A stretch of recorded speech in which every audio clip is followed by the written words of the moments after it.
The Geek Speak Show is produced and distributed by 22 Creations Multimedia, LLC.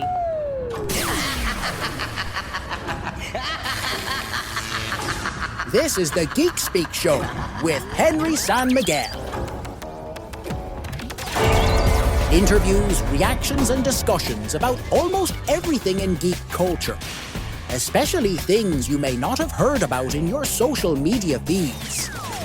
Like what? Keep listening. This episode is sure to introduce you to something new. Here's your host, Henry San Miguel. Welcome back to the Geek Speak Show, everybody. And as I said last month, I want to end this season earlier than in past seasons. Usually I ended with the year, meaning either a few days before or on New Year's Eve. This year, as I explained, a few weeks ago, it's just been a long year, and I need some me time, as some people would say, before I start the 2026 season. Also, while this is still Volume 2, I'm going to go back to continuity with the show, retcon it, for those of you that know what that means. Meaning, starting in 2026, January 2026, it will be Season 16, even with the one-year hiatus. Next year will be the 16th season of the Geek Speak Show. So still Volume 2, I just won't call it Volume 2. It'll be Season 16. We'll pick up right where we were before. I'll remind you of all of this and explain it if you even care. You're probably thinking about what you're going to get for Christmas, where you're going to go for Christmas, all of that. So you'll forget. That's fine. I'll explain it once we start again in January. For today, this is not only the season finale, but also the final issues of the day and the return of the Geek Speak Awards Show. Yeah, some of you remember what that is. The rest of you, you're going to like it. But before we continue, let me bring in the rest of the cast. First, of course, he has no choice. No, not because I have him tied up. The nerdy Navajo himself, Shanclen. Aho, young warrior. Aho, Henry, and all you geek culture enthusiasts. I am here. Happy to be here, yes. Even if he's not, he has to be here. Next are the hosts of Geek Off the Street, Marc Pope and Trent Tucker. Welcome back, boys. Thank you. Back by popular demand. Yes. Well, hopefully somebody demanded. Someone hopefully. demanded us. I don't know what the popular was us. We were online. We demanded commenting, ourselves. Those guys are great. They're so handsome. Now, like I said, we're going to start with the final issues of the day. So let's get to that.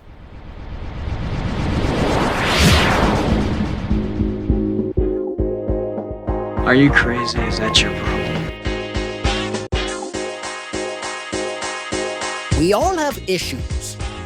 Geek culture has issues too. Not just comic book issues. Real issues that need to get out in the open and be discussed. That's what you're about to hear.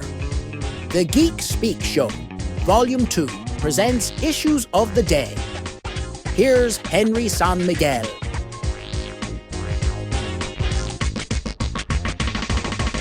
Okay, this is also going to be something you've never heard of before. Us doing an issues of the day that's less than an hour. No, really, it's going to be less than an hour. We have to. We can't be here for an hour because we got an award show to get to. So there's two issues I want to end the year with. One just happened a few days ago as we're recording this, or as you're listening to this.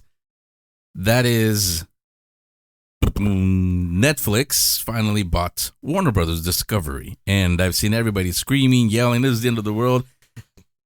I'll get to why I say shut the hell up about that. But what do you guys think about that? We're Henry screwed. Cavill's coming back. That's what. Superman. That's what the internet's been saying. Yeah.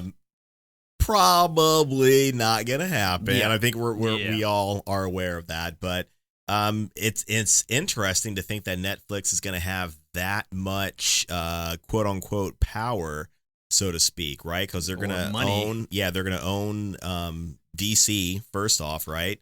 They're gonna own HBO Max or whoever they want to call themselves, and everything that comes with that as well. So yeah, and it still has to go through like the FCC and all that kind of stuff. It still has to be like finalized and officially approved. SEC. Oh, what is it? FEC? SEC. SEC. SEC. Stocks and Exchange Commission. It's very easy. Yes, so that still needs to go down, and yeah, I honestly don't really know how about it. I feel pretty positive. Netflix has done some pretty good things. You know, they've done some things not so great, like ending series after only one season, you know, not giving them a chance, but they've also had some successes and, you know, bringing some shows in. They're very multicultural. So I think there's potential, and I think I probably trust with Netflix more than anyone else. Yes, agreed. I think so. We were talking about this earlier actually on our show, but we had mentioned that we don't understand Netflix's business model and how they can continue to do these high production kind of shows and movies and put it on their streaming site for not free, but you know, essentially if you're already subscribed. So we're not sure how it's going to transition them into the big movie picture, big screen. I'm losing my words here. The big screen production, that kind of stuff, but in the film industry. So we were talking about that earlier today, but they're not sure how it's going to go. But Bro, do you even English? Yeah. Do you even not today. But I think I said that it was better than Paramount taking over. So if anybody did. For me, I just feel like at this point, it's already like these big name established people just trading. You know what I mean? I would be surprised if like Tubi or any of those other like smaller streaming services got bought up, and I would be like, no. But with these ones, I'd be like, they're kind of all on the same level for me. But I am interested about what you said about like Netflix going to theaters with some of their movies possibly in the future. Netflix originals. I could see it happen with some of these, honestly. And they've done it before, actually. I remember seeing a movie that came out on Netflix. It was called Red something. Was it Red Notice? It was something with, I think it was called that, but it had The Rock or Dwayne Johnson, had Gal Gadot, and Chris Deadpool. No, Ryan Reynolds. Ryan Reynolds, yeah. And it was a garbage movie, but I mean, they did release it in the theater. At least on some level, they didn't. Martin Scorsese have a 5-hour film with De Niro and somebody else also? The Irishman, right? Wasn't that on Netflix? Well, in theaters and then Netflix. It's like 4 hours long. Oh, was it? Yeah. I haven't seen that. Yeah, but I mean that I they have it on my produced list of stuff. Yeah, yeah. So I don't think it'll be that much of a transition. I mean, they've got a ton of money coming in from all their subscribers, which I imagine that's like worldwide subscribers. So they clearly have the funds to do it, or they have access to the funds to get the money to do it.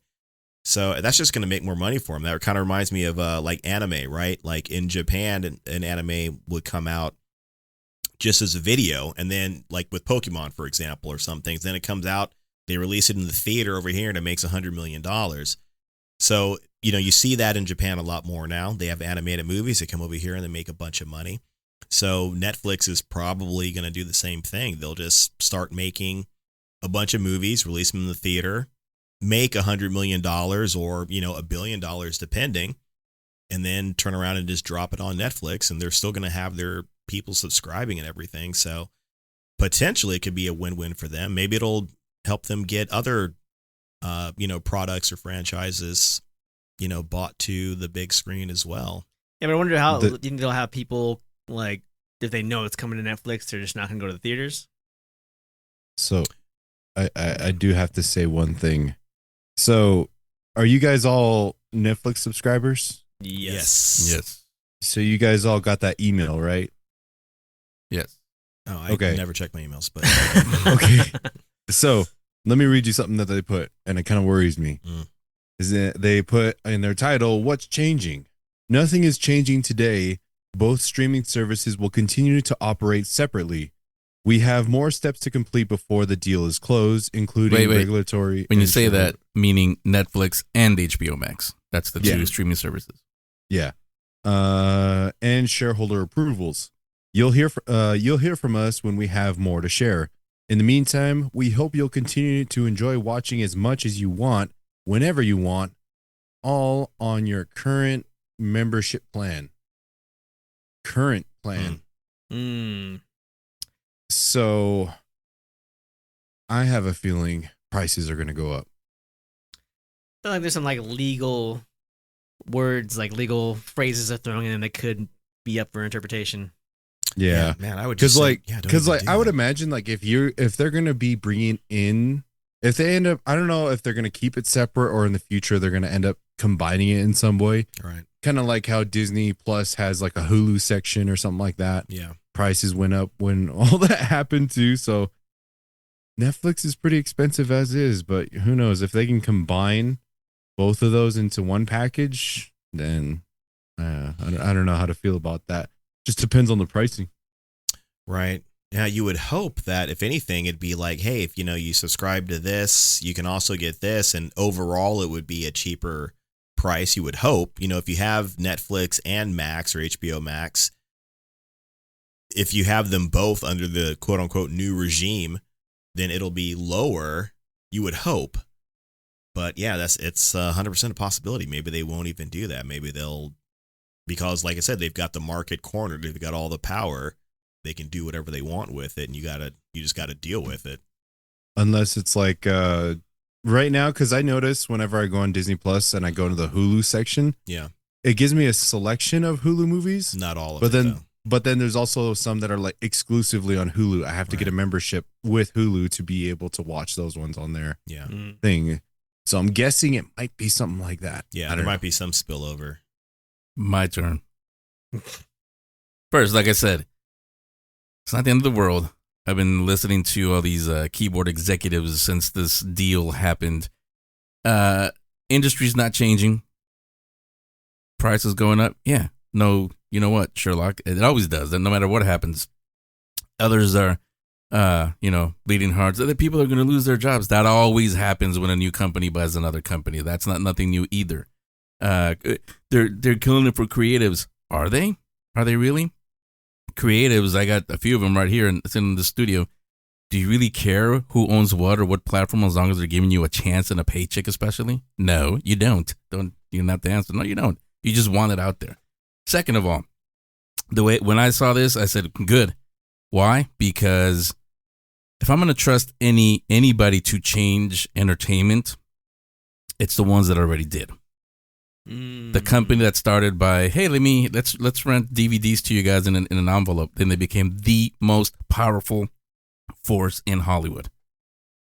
So why wouldn't I trust them to change entertainment for the good again? Now, you guys mentioned the movies. People aren't going to go to theaters because they're not going to put them in theaters. Yes, they are. The reason why Netflix, the CEOs, why they say we don't like people going to movies is because they got nothing out of it. Now they will. Yeah. So now people go to their movies or watch it on Netflix. Don't matter because the money goes to them anyway. That's how business works. Right, yeah. They'll release it in the theater, make $1 billion, and then one thing I don't have clear, and this is going to be a big one. What I'm getting excited about when I get these details, I don't know if in this deal Warner Brothers distributing is included, because if it is, this is where I get excited. That means it is not the death of physical media, because if they don't make enough money from releasing it in theaters, from subscribers on Netflix, then release it on home video. Then again, the money still goes to Netflix. So it's not a loss anywhere for them. So before this deal went through, yeah, of course they wouldn't want people going to movie theaters. They don't watch Netflix. Now they don't care. In a way, you're still quote unquote watching Netflix because you're watching a Netflix owned movie in the movie theaters. They're still getting the money. Wow. That's great. Yeah, that's so again, the main thing is the company that changed entertainment already. You really think they're going to kill entertainment? I don't think so. Yeah, that's why I've been telling people, shut up. It's not the end of the world. It's not the end of entertainment, whatever. Yeah. In fact, this is the shot that it really needed, quite honestly. Yeah, they disrupted the film industry once. They can do it again. Yes. Right? Yeah. Like I said, I probably feel better about Netflix having it than anyone else. Again, I just stay concerned just because I'm, always looking at everything and everybody sideways. But yeah, I'm a little concerned, not so much about them taking over, that particular property, but just about them having that much control over the industry. You know what I mean? Like, is that going to make them strong enough to 5 start entire taking over? companies control everything we watch, see, and hear. Hmm. Why would this make a difference? Yeah, because I don't know. Maybe it's going to turn into 4. Well, because really, this is the best one. And what the way you want to look at it in reality, this is what I see. I'm looking at Trent. I'll tell you. Well, he won't say it publicly, but I'll tell you who's a little worried about this. It's a friend of mine. His name is Kevin Feige. Because yeah, you're right. They own DC. Now they got the power of Netflix behind them. Yeah. As if I always used to say, your move, Marvel. Interesting. They have the power of Netflix and chill.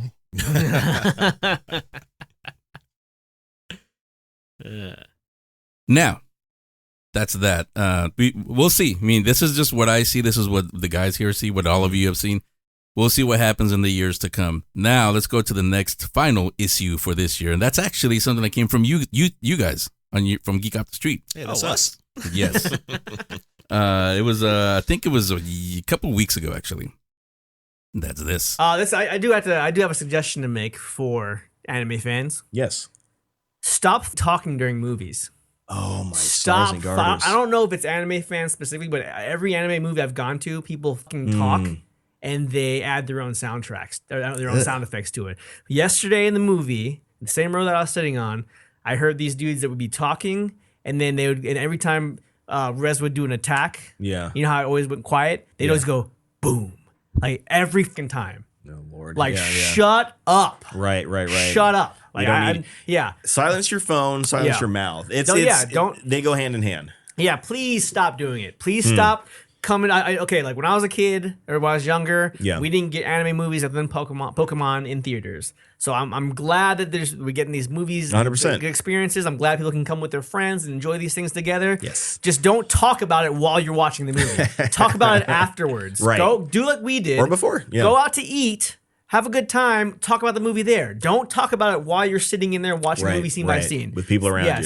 Stop making your own sound effects. Stop doing it, man. Like, if you, gosh damn it, dude, if everything else in your life is perfect, This is the real you know hot what I mean? take. Like if you like volunteer your time to like to feed things, orphans, yeah. you feed orphans, you take care of animals, you help You the donate homeless, blood. yeah, you do all these things. You're great at home. You do all these things, but if you talk in a movie, you are still a piece of Right, shit. you're right at the bottom of the You're list. still a fucking piece of shit if you talk during a movie. If you talk during a movie, if any of you talk during a movie, you're a person. That's it. Like Fix yourself. There's no in there. There's no like. Right. There's no like. You can't debate that. If you Right. talk during a movie at a movie theater, you're a piece of shit. Right. So stop doing it. We still love you. I Yeah. mean, it's not too late for you. It's not too late for you. Whoever, like, I mean, Yeah. most of our fans get it, but I feel like maybe there might be 2 or 3 that are like, Yeah. am I that person? If you're thinking about it, You are that person. you may be that Yeah. person. So just like Dingy, we're going to have unconditional love. Even after you hurt us Yeah. and blew us up to a point where you think you wouldn't be able to heal anymore, which is like, it's still awesome. Like, Yeah. how many times did she blow him up? Yeah. Where it's just like him Multiple and like times. his neck. Yeah, that was crazy. Yeah. yeah. I'm like, oh, that's got to be it. But anyways, Like I said, from Geek Off the Street, that was a topic that they were talking about a certain anime movie, but really it applies to all movies because when I saw that a few weeks ago, I was smiling, but then I realized, yes, because I've wanted to throw my popcorn or something. Always, no matter what movie we're watching, somebody's having a discussion on it. Somebody's on their phone. They're on their, what do you call that? The FaceTime, telling somebody, oh, you got to watch this movie. Yes, tell them to watch it, but on their own time. and you do that on your time, your own time. Don't do it in the theater. Go someplace else and tell them they got to watch it. Yeah. So, but that actually, I brought that up because in a way it's tied into the story we talked about a minute ago, the Netflix thing, people not going to movie theaters. It's not Netflix, not streaming. It's you people. You know what I mean when I say you people, don't go there. It's you people that don't know how to watch movies anymore. Trent is 1,000,000% correct. If you're going to do all that, do it like us old guys used to do. Go to McDonald's or somewhere, or even outside the theater in the lobby, and talk about it there, not during the movie. So you can hear Trent was really passionate about this. He said freaking, only he didn't say freaking a few times. So, we cut that out. It's a family show, still here. But yes, well, I had to do that. You said it, but do you guys have anything else to Right. add? No, I was very frustrated about it because it happened multiple times, and then a week later when we went to go watch, it was another movie we had to watch. The same thing happened. It was, I think it was Predator Badlands. I was about to say Predator somebody Badlands. behind me the whole family was talking to each other through the whole movie, and so I just moved to another chair. It's frustrating because you go to enjoy a movie. I'm such a big movie fan. I love going to the movies. I'm a cinema guy. I love it so much. It's an experience for me, and when people don't respect that experience and they try to take it, they don't try to maybe on purpose, but they take it away from you Yeah. by It's, acting that it's way. inconsiderate. Yeah, it's super inconsiderate, and that really frustrates me. So I was pretty jazzed about it. That's like a perfect example of our dynamic on the show. Like me just yelling at everybody, Right, and then you right. like Trent, trying Yeah. to. By the way, Yeah. have you ever heard yourself like that? No. I mean, I listen to it like in the car. Yeah, I'll you know play what I it mean, back that kind sometimes, of thing, or on the phone. but yeah. or when I'm editing. But yeah, no, I didn't see that coming. Well, I Oh, say that yeah. because we're all in, other than Shanclen, we're all in the studio here so we can see each other. We can throw things at each other if we want to. Mm. When that was playing, Trent was like kind of hiding behind the computer monitors here. And you're like, why are you hiding? It's you. Own it. You're right. I was trying not to laugh. I was trying to stay away from the mic. I didn't want to laugh too loud. Shanclen, Okay, so- do you get that when you go to movie theaters? Well, I wanted to add this. Do you guys remember your first movie you went to go watch in theaters after COVID? After COVID? After COVID. Oh man, I don't. I Yes. do not. Okay, so during COVID, when we were at home watching streaming services, I remember at one time, I forget which movie I watched, but I remember it gave me it made me have a reaction where I was like, "Oh, ish," and I said that out loud, like I was at home watching a movie or something. So, and then I had to tell myself mentally, okay, I'm in the theater. I'm not at home. I can't be like this. Yeah. Do you ever think that some of these people, I know it's happened way before COVID and stuff like that, like theater etiquette, you know, like there's always going to be somebody that's out there like that. But I know one time I caught myself doing that. I was like, oh, I just forgot. I'm back in the theater. I can't be all like this. But yeah. Yeah, you know what? I honestly don't even have an issue with somebody like if something happens in a moment to have that kind of reaction, to say something, but not to have a conversation about it, or to keep talking about it, or even if there's conversations, or if nothing's happening and you're getting all giggly and excited or doing whatever, then that's ridiculous. But I think Henry said something about you're not at home anymore, right? So maybe that's what it is. Maybe people are so used to doing that at home, watching TV at home, saying whatever, doing whatever, that when they get out, they don't know that, like you said, movie etiquette. Yeah, I think it's another example of what I keep saying, the entertainment industry, movies in this case that we're talking about. It's another reflection of American society and how we are forgetting how to be. Thanks, 2020. Yeah. You guys remember, was it Dune Prophecy, where they had like those bubbles they would turn on that no one else can hear outside their conversations? Did you guys ever watch Vaguely, Dune? I did. I know what you're saying. All theater seats should have that instead of the shaking around. You don't need that. Exactly. Yeah. Like the whoever's in your party, just get that bubble so no one else can hear you, Hmm. and you don't mess with anybody else.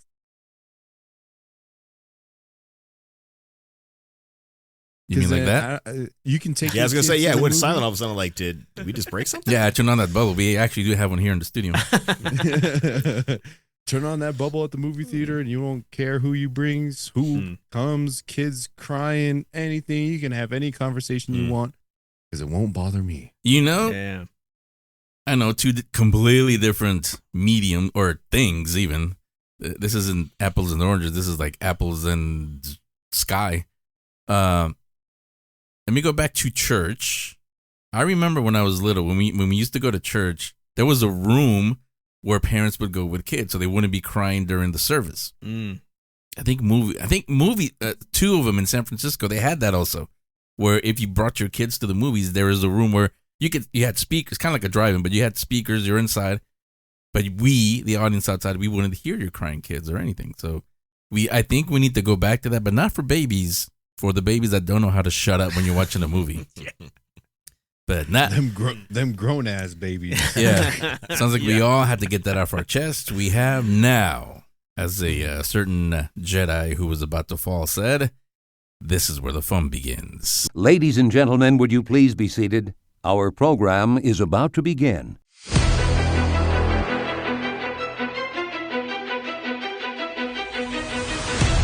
It's time for the 2025 Geek Speak Awards Show.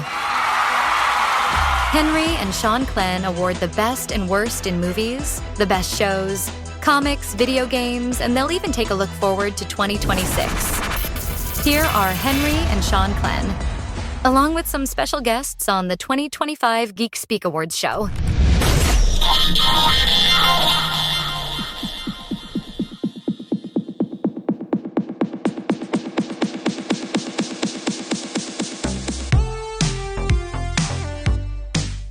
Okay, so those of you that have been here for most of the Geek Speak Show's existence, you remember the award show. Those of you that have literally heard the award show be born live on air. We did it when we were live 5 days a week. You definitely remember it. Remember, it used to be called the blankety blank award show because I had to come up with it live on the air because the guest was a no-show. And unlike today when we record a podcast, if somebody doesn't show up, well, we can wait here till they do show up. When you're live on the air, when you do this, it's called dead air. You don't want that. So I had to come up with something, and I came up with, hey, because I think it was around awards time, and I said, let's come up with our own award show. And we couldn't come up with a name. Yeah, 4 people in that studio. We weren't that clever. So we came up with the blankety blank award show.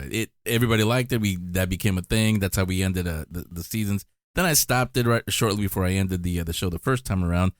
But now it's back. Today, I'll just call it the award show. Now, the name won't come back. The blankety blank, it won't come back.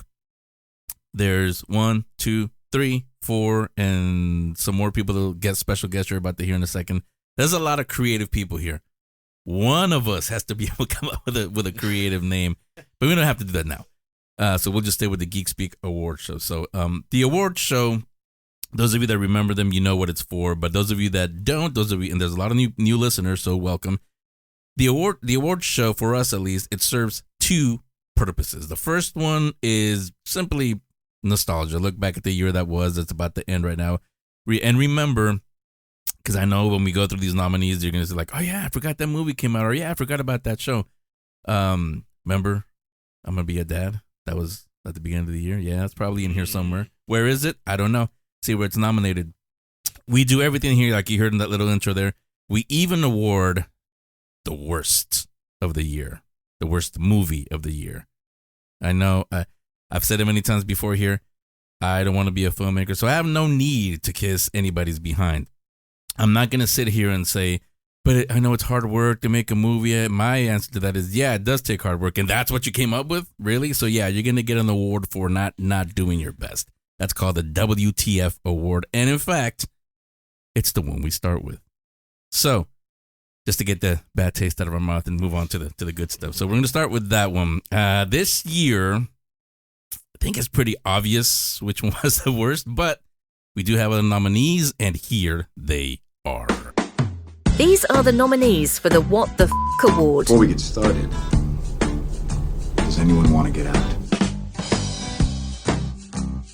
War of the Worlds, Wolfman, Clown in a Cornfield, Hell House LLC, Lineage, Megan 2.0, Red Sonja, The Toxic Avenger, The Conjuring, Last Rites, Tron Ares, Black Phone 2,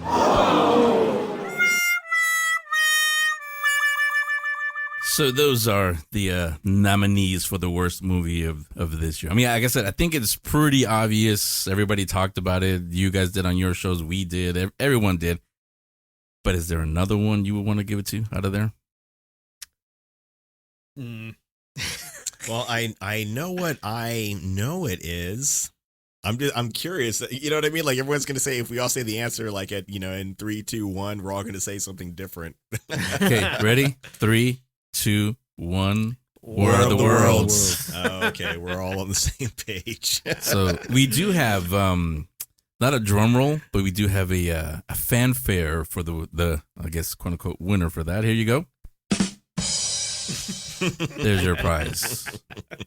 Because the movie was punchline, a joke. It was amazingly bad. Yeah. Well, we're talking about the one with Ice Cube, so let's just say yes. it wasn't a good day, and we'll leave it at that. I gotta say, Yeah. So now that that's out of the way, take that bad math out of our mouths. Let's get to the best now. The best of 2025, starting with something that I'm glad that I can look across over here and say, my nerdy Navajo, he reads and collects comics now. So we're gonna go to that.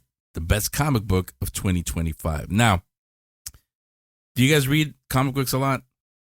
Not as much as I used to. Okay. I read 2 books. Same. Mark? Yeah, not as much as I used to. When I used to like back in the 90s. So Yeah, I haven't either. So because of that, I had to go to an expert, somebody that really does know about comic books. No, not Stan Lee.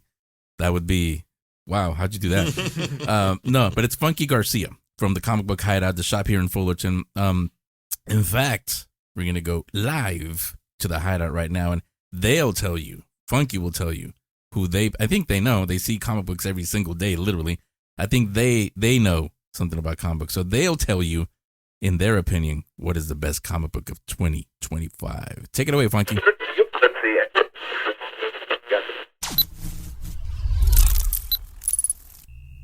Access granted. All right. Thanks, Henry. Thank you for reaching out to the Comic Book Hideout. After much battle and discussion amongst the staff here, we chalked it down to a few titles. We got to give a big shout out to Daniel Warren Johnson and the team over at Transformers. It's been a great run, and they just transitioned to the start of the new arc with Robert Kirkman. Excited to see what that looks like going into next year. But that was a great run. There's also shout out to Image. Image has plenty of great titles. Pretty much check out anything from them coming out on a weekly basis. But I think hands down, Absolute Batman is the book of the year. It's just a force of its own. Can't keep it on the wall. It's bringing all kinds of new readerships to the store. People of all ages coming back to it, joining comics for the first time. So I would think hands down it would be Absolute Batman is a book of the year. And thanks again, Henry, for reaching out to us at the Comic Book Hideout. If you haven't visited us before, come check us out. We're in downtown Fullerton, 215 West Commonwealth Avenue, right in the heart of Fullerton. If you're not local to us, you can virtually visit through our Instagram at Comic Book Hideout. We have Art Walk coming up every first Friday of the month. We also, definitely keep a lookout for Free Comic Book Day in May. We also do life gesture figure drawing nights here at the Hideout once a month. The next one is going to be December 10th here. So one Wednesday a month. We got free figure drawing nights with our local cosplay community. Come check us out. All right, thanks, Mikey. That's the what they know is the best comic of 2025. I think. Where are you? You're hiding again, Mr. DC over here. You like that one? It's Absolute Batman is what they picked. I respect it. Yeah, I respect that one. Absolute Batman, it was pretty good. That's Trent's way of saying no. No, it's great. It's like the DC's Ultimate Universe, something that was like long overdue, and I think it's fantastic. Yeah, but before we move on to the next category, I want to take this moment to congratulate, and send out a virtual hug to Glennis Speak. She's the now former owner of the Comic Book Hideout. She announced last month, you guys must have seen it. She announced last month that she's retiring as a comic book retailer. And I only knew Glennis, what was it, last 6 years that I lived here, once I moved over here to Southern California. But in that short time, she opened her heart and, of course, the shop to me, my family, and, of course, the Geek Speak Show, the show. So from the moment I met her and everybody at the Hideout, some really, really good times were had. Man, COVID hit, and that stopped that. But everybody at the Hideout, they were fun. But Glennis, she'll definitely be missed. And in my lifetime, I've met many, many comic book retailers, and I consider myself very lucky to be able to say some of them are icons when it comes to comic book retailing. Joe Field. Anybody? He was one of the top ones that comes to mind. Glynis, she's definitely at the top. She's definitely in my top 5, maybe even 4 if I'm being honest. She's definitely number 1 when it comes to a comic shop owned by a female. She was one of the few, in fact, the only ones we checked in Southern California that were doing that. And now there is another, like Yoda once said, there is another, because the new owners, one is a female. So, but hopefully Glynis, she will have inspired the future, not artists, not writers, but retail comic book shop owners, female owners, because we have very few of those. I mean, none of us here are women, no matter how much we try. We can't even sound like one. But we know that it's a very male-dominated field, comic book and comic book collectors. So it makes it much, much easier when the owner is a female. So hopefully Glynis will inspire a few more. And by the way, those of you that are wondering, no, Comic Book Hot is not going away. It's still there. New ownership, like I said, it's still open. You heard Funky say it. I'll have everything on the link, on the links, their Instagram. I think they have a website also. Or even better, you can go meet them yourself. Go there yourself. 215-215 West Commonwealth in the city of Fullerton. And now, on with the countdown. I mean, the awards show. So for the next category, although I do play video games, it's only what I like. It's not every single title. Trent, do you? I play some. Mark? Yeah, the same. I play the few titles that I want to play, and that's about it. Mm-hmm. You've never told me you play video games or not, do you? You talking to me? No, Shanclen. Oh yeah, of course I play video games. Everything? Not. I know what kind of dirty games are out there, so I'm gonna say no. I don't play every type of video game that's out there. Okay, so. This is some inside baseball. What did you and Mark have for dinner or breakfast or whatever? You're very spicy today. I'll say. 'Tis the season to be spicy. Okay. Well, the point is, like comic books, we don't play everything, so we're not really, I would say, qualified to pick the video game of the year. But there's somebody newish on the team who is, and that is my second in command, I guess. Well, he likes to think that. It's my son, Chris. You guys know him. He helps us with cameras and stuff when we go to Comic-Cons and those events. But so first, here are the nominees for the best video games of the year, and then Chris will come in and pick which one he thought, well, him and his friends, which ones they thought was a 2025 VGOTY.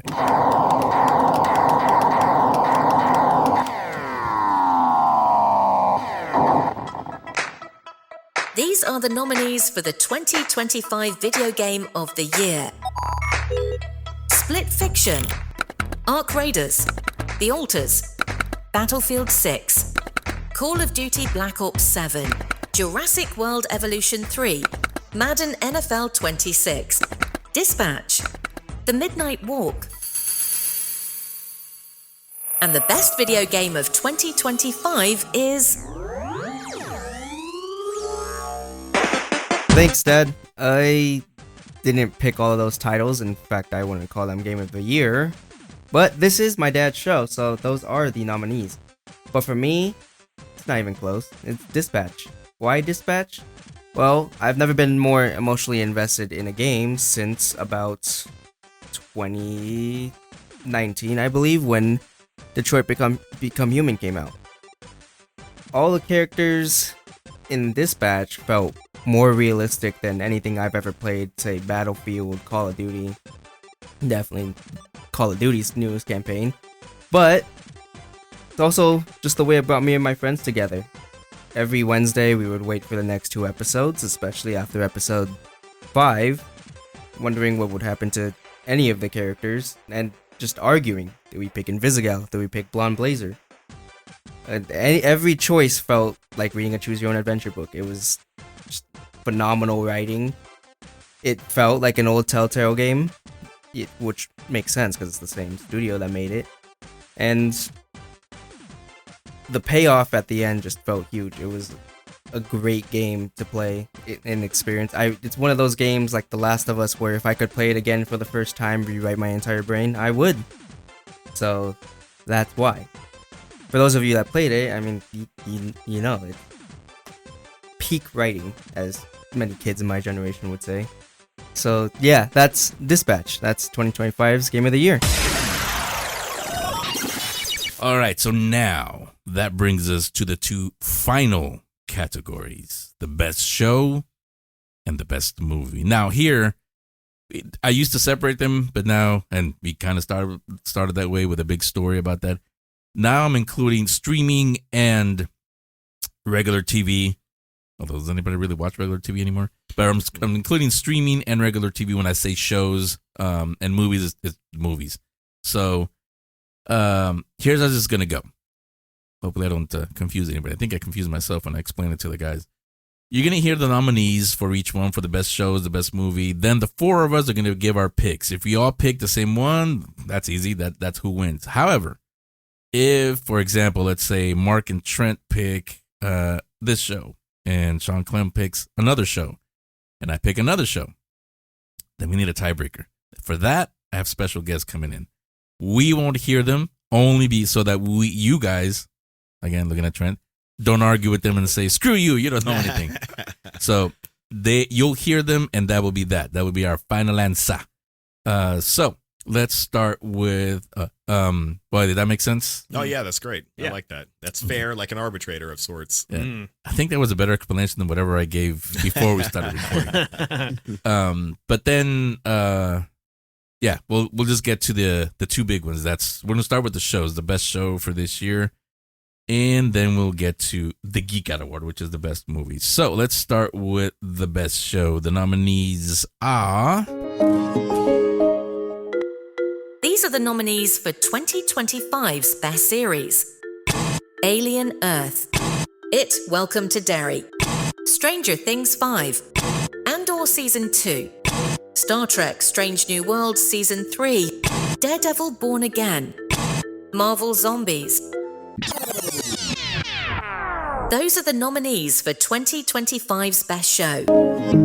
And those are the nominees for the best shows. Now, before we say which ones we liked, we were talking about this off the air. Don't mention any that aren't on the list, only from this list. And if anybody out there is saying, well, you missed this one, you missed that one, yeah, that's because I probably didn't watch those. It's my show, it's my name on it, and Shanclen too, but it's only the shows that I watched. The other ones, I'm not going to play, I'm not going to fake the funk and pretend, oh, yeah, that was a great show, and I never even watched it. So that's why some shows may be missing. So from that list, having said that, you guys go first. Who do you pick as the best show? Andor Season 2. Next question. Marc. Andor Season 2. Shanclen. I'm gonna have to go with It, Welcome to Derry. I get it. I'm into horror, and yeah, it's even despite of that, I've heard it's like a fantastic show. So sorry, I didn't mean to cut you off there, but as much as I love Andor, I just got to say, like, I'm just more into the horror. Like, I love Star Wars, I love Andor. It's just the beginning of it. It took a little while for it to kind of kick off, but like I got to say the ending was freaking perfect. How literally it just led into Rogue One. Yeah. Kind of had to, but yeah. Now this is this. Because the tiebreaker rules are going to have to come into play. My pick is It, Welcome to Derry also. Oh, okay. Right. So we're not going to hear it, but all of you listening, you will hear who the winner is in 3, 2, wait. You want to stick with your answers, all of you? Can we say why we didn't choose the other ones? Next year. Okay. Okay, make it quick. Why? Okay. Alien Earth, heard it ended bad. Stranger Things, not even finished. Andor Season 2 was really good. I just like horror more. Star Trek, I didn't watch. Daredevil, didn't watch. Marvel Zombies, me. Yes. By the way, Shanclen, you're fired. You forgot to mention that. Yeah, we should have put in that disclaimer. Stranger Things, asterisk. Yeah, well, as we're recording this, we haven't seen Volume 2 or the finale. So when we see those, maybe we'll change our mind, but it won't matter because the award show is going to be out already. Maybe we'll talk about it in January. But yeah, Alien Earth, same reason. I didn't see, I know etiquette. I didn't say it out loud. We were all watching it. And when it ended in my head, I just said, what a stupid ending. It was going great. Yeah. Until just nothing. Yeah. Really? Mm-hmm. But what did you say for the other ones, Shanclen? Why not? Welcome to Derry. I liked it because it was horror. Stranger Things not finished. Andor season 2 was good. Just kind of, it was good. It just took a little while for me. So like, Welcome to Derry kind of starts it out pretty quick. But that's kind of like Andor's kind of thing. Takes a little bit, but like it by the end, it pays off. Strange New Worlds. I didn't watch. That's Star Trek. Yeah, Strange New Worlds didn't watch. Daredevil Born Again didn't watch. Marvel Zombies. It's kind of like fan. A fan series. I will say this. We were talking while that little thing was playing. I was telling Trent, what if this is the year that I actually pick Andor as the winner? Because we know this. We've talked about it when I've been on with you guys and when you guys came here. I wasn't a fan of the first season of Andor. This one I actually did like, and I was telling Trent because this one to me felt more Star Wars than the other one, and it always throws me off when it's a show based in an already established universe, especially decades long, and not only that, look around us in the studio, a universe that I grew up in, made me who I am, and then for it to completely change, I'm not gonna accept the. I'm gonna pull a Trent and say, screw you guys when you tell me everything changes as we get. Yeah, not Star Wars doesn't need to change. There are some things that don't need to change. Star Wars is one of them. So that's why I didn't like Andor season 1. But like I said, we won't hear it. But that's who we picked as our favorites. But we'll bring in the tiebreaker right now, and the rest of you will hear who is the best show of 2025. Okay, some of you may remember me from last episode, but if you don't, hi, I'm Emily Mata, and the winner of this tiebreaker is Andor Season 2. Finally, we get to, well, I'm almost afraid to say this because, like Shanclen said, 'tis the season to be spicy, but I'll say it anyway. I think they know it's a family show. Now we get to the big one. Oh, look at that. Nothing. Silence. But that is the, most people would just say the best movie. I call it the Geek Out Award. It's the movie that when we were watching it, whether in theaters or on our home, it just made us geek out. We forgot our troubles. We forgot whether we left the stove on or not. We forgot everything. We forgot the world, and it just took us somewhere else. And we had a big smile watching it the whole time. And at the end, like, yeah, those are the kind of movies that we need more of those kind of movies. So for those, the Geek Out nominees. Everybody ready for the last one? Let's go. Let's do it. Here are the nominees.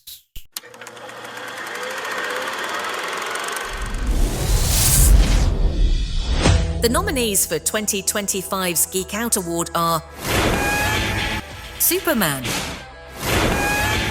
Sinners, Marvel's Thunderbolts ***, The Fantastic Four: First Steps, K-pop Demon Hunters, Predator: Badlands. Those are the nominees for the 2025 Geek Out Award. And those are the nominees for the Geek Out, the best movie of 2025. All right, boys, turn in your homework. your votes. What say you guys? I gotta go Sinners. I think on that list specifically, gotta go Sinners. I think just originality and the story itself. I think it's great. Mark, Predator: Badlands. I'm lying, Sinners. I was gonna say, No, we Sinners. just talked about that movie. No, I'm going with Sinners. Yeah, just like, what you just said and what Henry said about, movies that, blossom sort of creativity and that kind of thing. I think Sinners does that the most out of everything on our list, essentially. So, yeah, I'm going with Sinners. I will say I didn't know K-pop Demon Hunters was a movie. I thought it was a series. No, it I is a just movie. realized that now, Yes, yeah. and it is a good movie. That might be my second, probably. Oh wow! But yeah, I'm definitely going with Sinners. Young Warrior, how about you? It's split. It's split between Sinners and K-pop Demon Hunters for me. Just because they're both iconic in their own right. K-pop Demon Hunters smashed so many records, not only with just the movie, but with their music too as well. But Sinners did such a great job. Like, both of these movies are the movies that I couldn't find anything to dislike about. Predator Badlands, I love Predators, the Yaoja, everything. But there was one key flaw I didn't like about it. So I thought you were going to tell us. I was holding my breath. Predator Badlands, yeah, they made him too friendly. I didn't like that. He didn't like that he has feelings. Yeah. Yeah, I have my own clan now. And I'm like, I just rolled my eyes. He has feelings about his feelings. Yeah. Anyways, I'm gonna have me personally, I'm gonna have to give it to Sinners. I'm gonna give it to Sinners. K-pop Demon Hunters, they rocked it. They did their own thing, like I said. If I could make it a tie, I would, but I have to choose one. It's gonna be Sinners. There you go. Right on. So, for at least according to us, 2025's best movie, the Geek Out Award goes to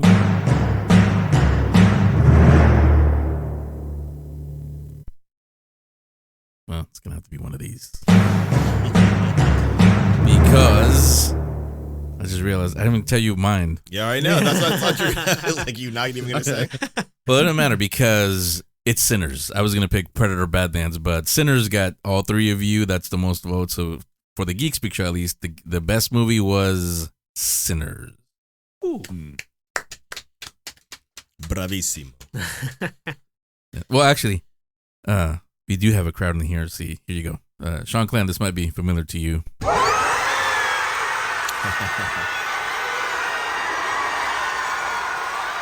There you go.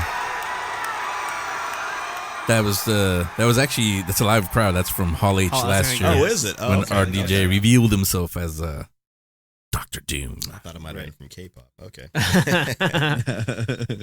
So there you go. There's the awards. There's one more, but it's not really in quote unquote an award. There's not really a prize for this one. This is just a fun way for us to look forward. Wrap up the year. Yes, we just did that, but look forward to the year to come, 2026.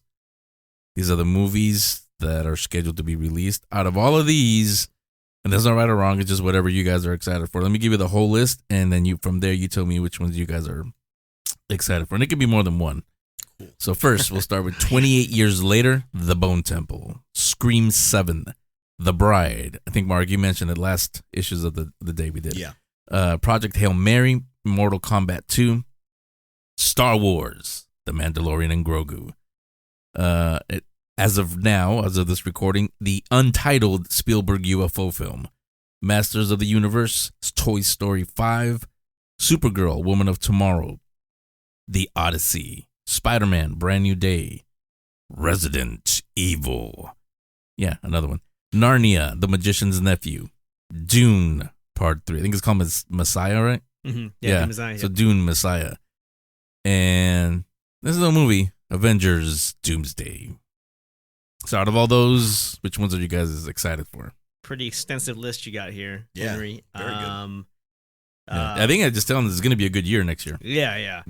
I'm feeling pretty excited about Resident Evil only because it's Zach Kreger. Yeah, he did Weapons. I think he might be the one to actually get that right, get adaptation right.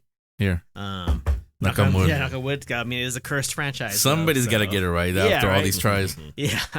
I'm also feeling pretty good about the Odyssey. I think that's got to be a home run with Christopher Nolan doing. And then I've heard some things about the Steven Spielberg movie, the UFO one. I'm more or less excited for that too. So yeah. Mark? Yeah, I'll fire off. Just kind of going a little bit in order. The Spielberg UFO film, just because Spielberg and UFOs are normally a great combination, so I'm excited about that. Masters of the Universe. I've seen a lot online with it, so and again, that's part of our childhood. Talking to Henry, not the rest of you guys. Bless your hearts. But yeah, He-Man, that animated show was it was phenomenal. So they made a movie, maybe didn't hit in all the right places. The one that came out originally back in the late 80s, early 90s. The one with Dolph Lundgren. Yeah, I have the power. But yes, I am. If he dies, he dies. Oh, wrong one. Yeah, that was the other one with Dolph Lundgren. That's the other one. Let's see. The Odyssey. I'm a huge fan of Greek mythology. Christopher Nolan, he brings it. The trailers, I don't know what to make of those trailers. Those trailers are not exciting, but the fact that he's in it and it's a great story, kind of about Resident Evil with that new director, but definitely Dune. Oh, I forgot about Dune. Sorry. Yeah, Dune obviously Messiah. Dune. Yeah. Those are the big ones. Dune, Odyssey, Master of the Universe, Steven Spielberg. Oh, you know what? Also, just an FYI, like later on this month, isn't the new Avatar movie coming out as well? So, is that? I don't know if we want to count that as in our 2026 stuff, but nah. Okay. I don't even want to count it for 2025. So. Shanclen, how about you? Honestly, I'm kind of I'm intrigued to watch 28 Years Later, The Bone Temple. I watched the other one. I get the hate, and I hate that I want to watch it just to see what happens. I hate myself for loving it, right? Yeah, and it's just like, okay, I want to see that one. Mortal Kombat 2. The first one was, but it was cool to see just some kind of Mortal Kombat film. I heard this one's gonna be pretty decent. It was supposed to come out this year, but they delayed it. Mando Grogu, sure. Not Maybe excited. I could wait. I could wait till Disney Plus for that one. Toy Story 5. For which one? Mando Grogu. Yeah. Toy Story 5. I don't know if I'm gonna be ready for that one. I grew up watching that, and yeah, they possessed toys in my house. And I think they all die at the end. That'd be dark. I think the trilogy was fine for Toy Story. The trilogy ended perfectly, capped off. Then came the perfectly. cash grab. I don't even remember 4. What was 4 about? Toys walking around. The carnival. Wait, aren't they all about the No, it's every single one. Yeah, the carnival where they go back to try to get Bo Peep. Oh, yeah. Kind of remember. Then they split off, I think. And then Woody stays with Bo Peep and Buzz goes with everyone else, and they split off. Yeah, that was sad. So it's just like, okay, let's get one more cash grab before these guys expire. Yeah. So Resident Evil, I don't know. I've kind of lost hope for that. So yeah, I don't know. same. I'm gonna give me a trailer and I'll let you know. Dune Messiah for sure. I'm excited for that one. And Avengers Doomsday. Same thoughts. Dune Messiah for sure. They killed it with the second one. Soundtrack, music, story. I'm excited. Yeah, for me, I think I said this in we were doing something that kind of surprised everybody that and I've been saying it since last year actually in Hall H. I'm not excited for Doomsday. Only because I think we've talked about it. They haven't taken the time to set up Doom as any kind of threat. Just glancing at him from behind, talking to Franklin, it's not enough. Seeing maybe it's him in that rocket ship in Thunderbolts Asterisk or the New Avengers. That's not enough. Thanos, we knew by the time he came around, we knew what kind of threat he was. With this one, sorry, RDJ, but you're just the replacement for the replacement of another replacement. You're just replacing Kang. That was, we were ready for that, but now all of a sudden, like, oh no, we're gonna give you Dr. Doom. Like, what? Where'd that come from? So yeah, not. I'm gonna watch it. Obviously, we all are, but I'm not excited as I was for Infinity War Endgame because I consider those one big movie. My issue with Doomsday is that they casted RDJ and they didn't get an actual Latvian to play Doom. An actual Latvian. That's very appropriation Yeah, Well, I don't know why they would want a Exactly. Latvian. Maybe a Latvian would do it.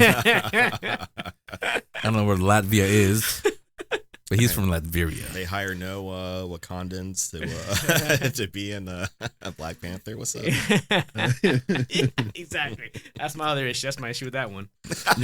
But the Real Wakandans. the other one, the ones that I'm really excited for from this list for next year is definitely the Odyssey. I mean, I've always said in Christopher Nolan I trust. So anything that when I first saw, I think it was a teaser or something for it, and all I saw was a Christopher Nolan film. I didn't care what it was. Yeah, I'm in. basically. So count me in. The fact that it has Tom Holland and Punisher, John Bernthal, yeah, that's just a plus. Spider-Man, speaking of Spider-Man Brand New Day, that's the one I'm really excited about. No, I'll leave it at that. Yes, I do know some things like always, but I'll leave it at that. You guys will love it. I'll say that. And the one I've actually I've been following its development, and I'm really excited about this one is Narnia, the Magician's Nephew, only because this is going to be all the books, and I've always read the books when I was young, and I still read them today. I reread a lot of my favorite books. That Narnia is one of them. Lord of the Rings, The Hobbit, even the Harry Potter books. In fact, I reread them one now. But Narnia, I'm glad that finally they're starting the way it should start, with the Magician's Nephew. Because whenever anybody adapts Narnia, it's always the Lion, the Witch, and the Wardrobe. That's the middle of the story. That's like 2-3 books into the story. The Magician's Nephew is the very, very first book. And if you're gonna do this right, you do need to start with the Magician's Nephew, because that describes why everything happens that you see later on in the movies. In fact, the creation of Narnia is in the Magician's Nephew. So I'm glad that they're starting with that one. And the Bride, like I said, Marc mentioned it. I think the last month when we did the issues of the day. Yeah. You thought it was the Guillermo del Toro one that's on Netflix now, but I knew it was a different one. But now that I looked at it, and I was putting this list together, actually a little intrigued. The Bride is written, produced, and directed by Maggie. Is it Gyllenhaal or Gyllenhaal? How did you pronounce it? I don't know. I think people do it. Tomato. Yeah. But she's behind. She's wrote it, produced, and directed it. It stars Christian Bale. And I forget who on the top of my head, but it's some other big names. So I said, this is interesting. So it comes out on March 6th. So now I am interested in The Bride. I want to see that. 28 years later, The Bone Temple. Me too, but I agree with Shanclen. I watched the other one, the first one. Is I mean, I love the original movies, especially the first one. Right. 28 Days Later. I've always loved that movie.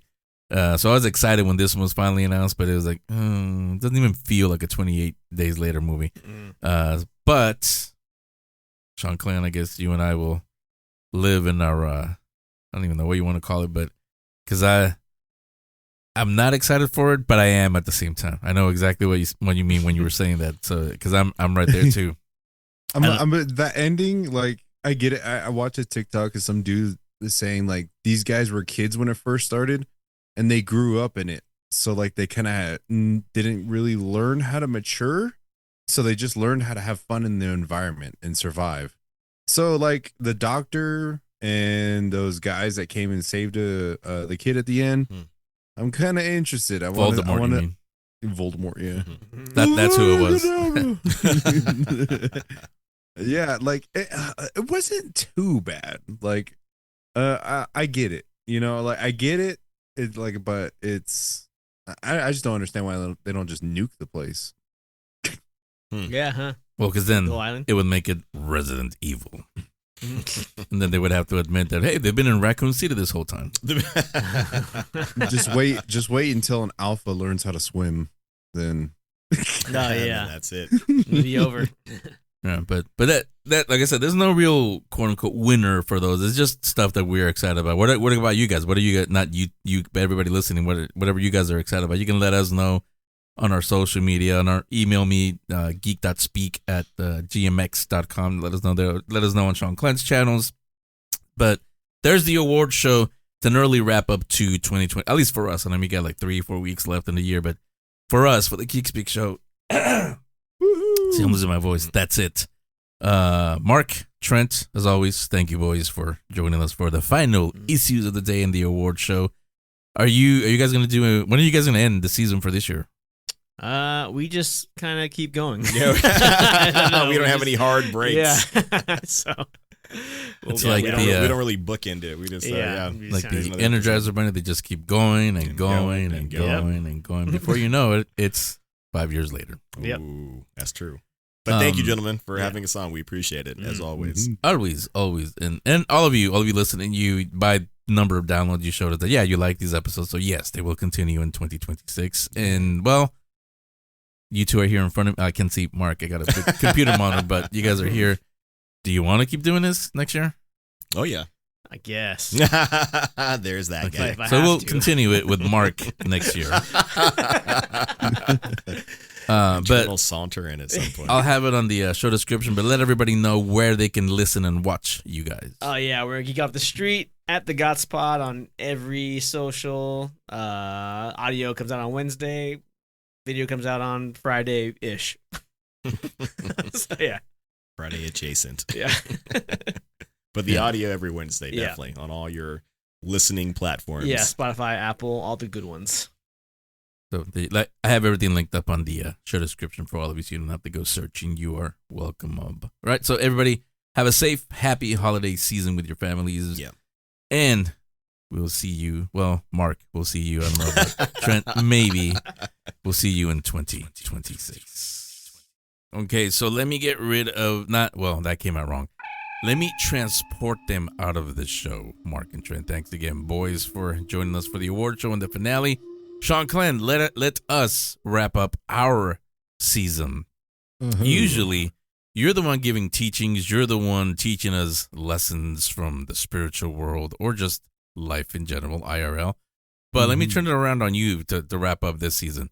For you, for Shanclen, your second year doing the Geek Speak Show, what are some teachings, what are some learnings that you got from doing the show this year? Some teachings that I learned doing the Geek Speak Show this year is learn how to be me, how to show me, how to express me, myself, and I in a creative way. Explore journeys and just grow as an individual at the Geek Speak Show. Wait, that's it? Yeah. And get some extra money whenever we go to WonderCon and Comic-Con for sure.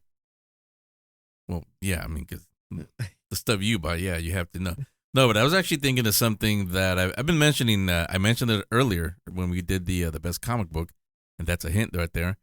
Something that I really, really was a growth, I guess you could say, is the fact that you are reading. You know, you started the year as someone who was elected to lead, not to read, but that switched really quick. And because of that, we weren't going to do this, but watch this. I have magical powers.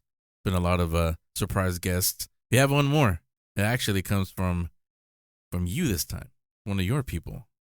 He's been here before. That's Best Paul. Best Paul. Welcome back. Hello. Look How's at that. everyone doing today? Yeah, it's Glad called to be magic. back. No, but really, it was best. Not I won't say fault. I guess that's the wrong way to put it. But it was because of Best Paul taking you to the comic book shop that you're now a reader and collector also. So I haven't said it. I don't know if I said it to you off the air, but I'll say it here in front of all our listeners. Best Paul, thank you for making him a reader. I mean, it was sitting there this whole time, but it took me actually going to the comic book shop and finding a subject that I actually enjoy. That was always been the biggest thing that stopped me from reading books, is getting interested in it. I didn't like the cover art was meh. Like you would see a book had a cool cover, but the inside was nothing like the cover. You know what I mean? It was always kind of hard for me to find those. And comic books, cool cover, cool story, cool illustrations, and they come out every month. You mean it's like trailers where they show us scenes that aren't even in the movie, and then you're like, well, why did I come see this at? I was looking for that scene one there, but it's not there. But yeah, but that's the one thing that I not learned, but I just liked seeing in you this the reader now in Shanclen. I will say I'm glad that Best Paw didn't take you to the comic shop before we went to WonderCon and Comic-Con. Oh boy, because then you really would have come back broke. Now I'm looking back at those days, and I'm like, how many comics did I miss those couple years I've been going to WonderCon and Comic-Con? Gold mines of comics that I want to get that are no longer. They're all back orders and reprints. How hard it is going to be finding those now. Actually, not very, and that's actually, I'm gonna wrap up with that. You just gave me an idea by saying that. How about let's start small. Let's start at WonderCon. Let's not get crazy. We're not gonna start with San Diego Comic-Con. Let's start at WonderCon. When we do WonderCon next year, which, by the way, tickets are on sale for all of you that want to go and join us there. Tickets are on sale for WonderCon. You're welcome, David. But at WonderCon, when there's some downtime, and there's a lot more than Comic-Con. WonderCon is, if you don't know, it's not as crazy as San Diego Comic-Con. But when there's some downtime, how about we go and do like the vlogs that you do on your channel, your YouTube channel, and instead of showing people the cosplayers and what's at WonderCon, how about I follow you? I'll be on the camera, behind the camera. You go hunting for comic books, rare ones. Yes, I am down, Henry. And I then, accept this challenge. And then the end, I can tell you guys have this thing about wanting to know what happens at the end of movies. At the end of this movie, at the end with that video, it's gonna end with Shanclen crying because, Henry, can I stay in your house because I'm not gonna have money for the next 3 months. Worth it. I can tell you, I've spent a lot of money already on comics. I do not regret it. Even though I've read these comics, I will be more than happy to reread them again. Even just having them, I'm happy. I do not regret it. Here's a question, actually. I've always been curious when I hear people talk about comic books. And Best Paw, you jump in also. You answer the same question for the two of you. We know how valuable some of these comics are. I mean, we know the Superman #1 goes for millions of dollars. The Amazing Fantasy 15. Fantastic. All the iconic ones, all the really expensive. I'm not talking about those. I'm talking about relatively, even some like Secret Wars, the original Secret Wars comics, the first G.I. Joe run. We talked about those not too long ago. Those kind of comic books, they're valuable. Yes, if you sell them, if they're in good condition, you can sell them. That'll probably fix many people's financial problems at the moment.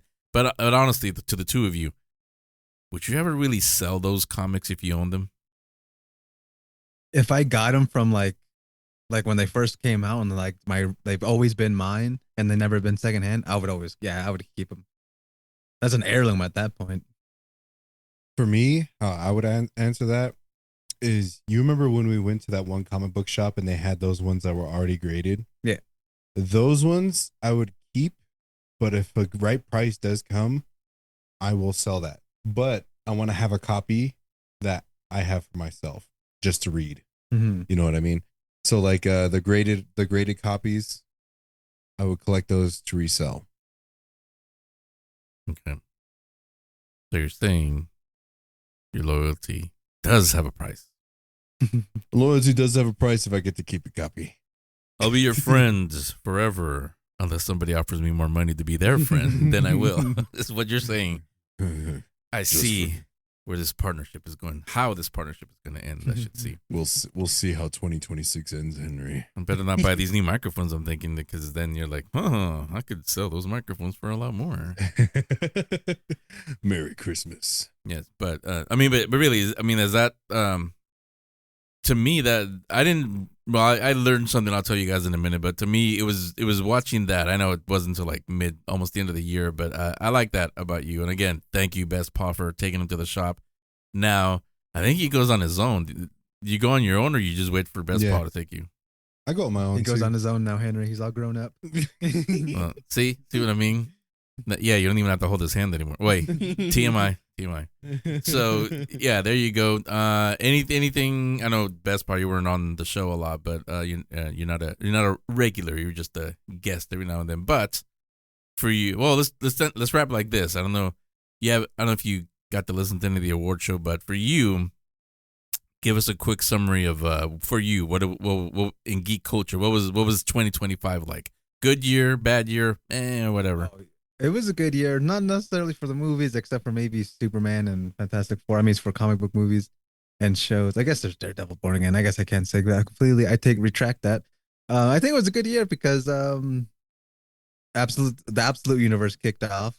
The Ultimate Universe also kicked off, and they're both going to be ending pretty soon. The Ultimate Universe is going to be ending pretty soon, unfortunately. So I think they're only going to have like a limited 20-issue run, 25-issue run for each Ultimate storyline they have out right now, and I think Ultimate Endgame is going to be coming out soon. So I'm excited to read that. I think you need to start preparing because I think we need to go to you next year for the comic book awards sections. So, hint, hint, prepare now. Yes, preparing. And so, did you anything else, Shanclen, or was that it? That's pretty much it, Henry. Like, thank you so much. I had a really fun year, just growing with the Navajo nerdy news. Thank you to the audience and the listeners who enjoy Navajo nerdy news and all my weekly stories. And I'm excited for the coming year. No, not going anywhere. I know that sounded like a goodbye. He's not going anywhere. He's just thanking you, just being grateful for that. Now, I'm just being grateful. Yeah.